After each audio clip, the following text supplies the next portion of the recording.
Mualliflik ishlarini amalga oshiradigan insonlarni bir dardi paydo bo'lib qolish kunlarda bu ham bo'lsa qalbaki kitoblar. Ular tahririga ham qaramaydi, boshqasiga ham qaramaydi. Ma'lumot to'g'ri noto'g'riligi keyingi masala. Lekin pul birinchi planda. Bu Hazrat davrlarida ham bor edi.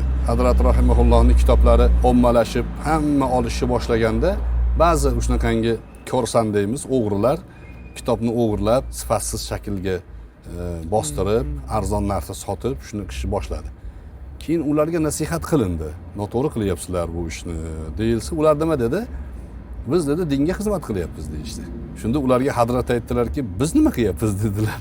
Ya'ni biz dinga xizmat qilmayapmizmi? Keyin majbur bo'lindi o'sha kitoblarga o'sha boshqa ya'ni ko'chirib bosish shar'an harom, qonunan man qilinadi degan gaplarni o'shanga yozildi. U dinga xizmat qilyapman degan narsa maxfiy shahvat deyiladi. Tasavvufda bu bor. Odamlarga o'zini dinga xizmat qilayotgan ko'rsatadi. Asli tagida nima yotadi? Pul yotadi. U dinga xizmat emas u. Dinga xizmat qilayotgan insonlarni mehnatini qadrlamaslik. Bir inson kashfiyot qiladi, bir inson umrini sarflaydi, ko'z nurini sarflaydi, kechalari uxlamay yozadi. Chiqib endi samarasini ko'raman, shuni sotib yana bir ilmiy ish qilaman desa, kitobi sotilmaydi. Nimaga? O'g'irlangan kitob boshqa yerdan sotilib yotibdi. Bu ish axloqan ham to'g'ri emas.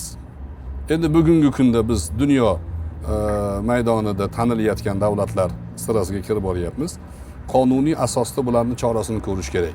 Chunki mualliflik huquqi degan narsa qonuniy asosda himoyalanadi. O'g'irlik ayniqsa kitob sohasida bizning mutaxassislarimizni ish faoliyatiga ta'sir qiladi. Ishchanligiga, samaradorligiga ta'sir qiladi. Biz ko'proq qimmat bo'lsa ham yoki iloji bo'lsa kitob bilan shug'ullanayotganlarga ko'proq yordam berishimiz kerak. Yordam bera olmasak, zarar bermasligimiz kerak. Ilm sohasida kitob yozayotgan odamlarga foydang tegmayaptimi? Insofli bo'l, zararing tegmasin. Boshqa joydan rizq qidir. Halol, harom masalasini o'yla.